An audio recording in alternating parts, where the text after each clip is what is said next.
है इसमें क्या होने वाला है, अभी गड़बड़ क्या कर रहे हैं, अब उन लोगों को समझ में आ रहा बहुत सारे पर्सन को कि हमने बिजनेस में कितनी बड़ी गलती की है। अगर आप इतने साल से पैसा कमा रहे हो, इतने साल से बिजनेस कर रहे हो, और अगर आपके पास अभी 6 महीना का या साल भर का या 2 साल का रिजर्व नहीं पैसा, तो आप खतरे में हो। कम से कम अगर आप 24 महीना का आपके पास रिजर्व है तो आप सेफ जोन में हो। 1 साल का आपके पास पैसा अगर बचा हुआ है तो भी आप ठीक ठाक हो। 6 महीना का अगर पैसा हो तो आपके लिए थोड़ा सा खतरा है, चिंता का विषय है, आपको अडेप्ट करना चाहिए। और यहां पे पता है एक बहुत बड़ी लर्निंग मैसेज हमें सीखना चाहिए। कुछ लोग कहा ना इसे मुसीबत है, नहीं, इसे मौका में कन्वर्ट करो। अभी आपको पैसे की मैनेजमेंट समझ में आएगी।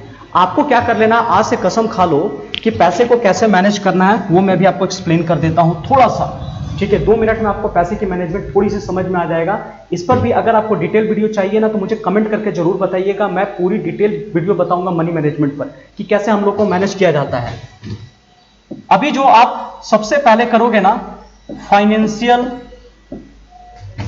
सिक्योरिटी।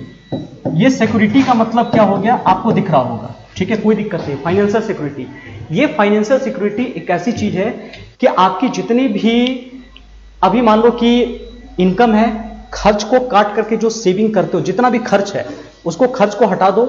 मान लो कि आपकी 50,000 की खर्च है, ठीक है, 50,000 की खर्च है, तो इसको क्या कर लो, मल्टीप्लाई कर लो आप 6 के साथ। 6 महीना कम से कम, अगर 50,000 का खर्च है, 6 के साथ मल्टीप्लाई कर लो, ठीक है, कम से कम 3 महीना की बात कर रहा हूं मैं, ठीक है।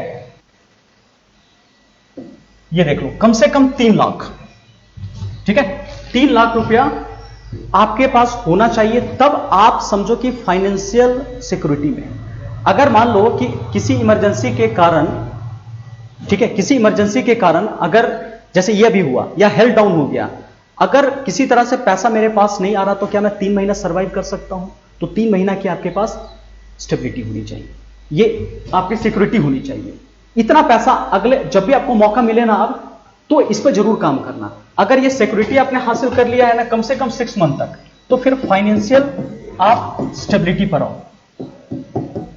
फाइनेंशियल स्टेबिलिटी पर आओ। अब ये फाइनेंशियल स्टेबिलिटी क्या हो गया कि जितना भी खर्च था उसको आप 5 साल में कन्वर्ट कर लो। 5 साल के लिए स्टॉक आपके पास होना चाहिए। हां, अब जाकर के आप स्टेबल हो। क्या अगर मान लो कि ये कोरोना का इंपैक्ट 5 साल चल गया तो क्या आपके पास 5 साल सर्वाइव करने के लिए पैसा है?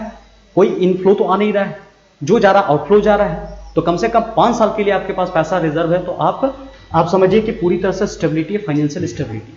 अब जो बाकी पैसा, इतना पैसा आप साइड में रख दो और बाकी पैसा का फिर आप इन्वेस्टमेंट करना स्टार्ट करो। 90% लोग बहुत सारी गलती यहां पर कर रहे हैं। तो अगर आपके पास कम से कम साल भर का पैसा है तो भी आपको डरने की जरूरत नहीं है। 6 महीना का है तो थोड़ी सी दिक्कत है आपके पास, 3 महीना का है तो डेंजर जोन में है आप, ठीक है। चलिए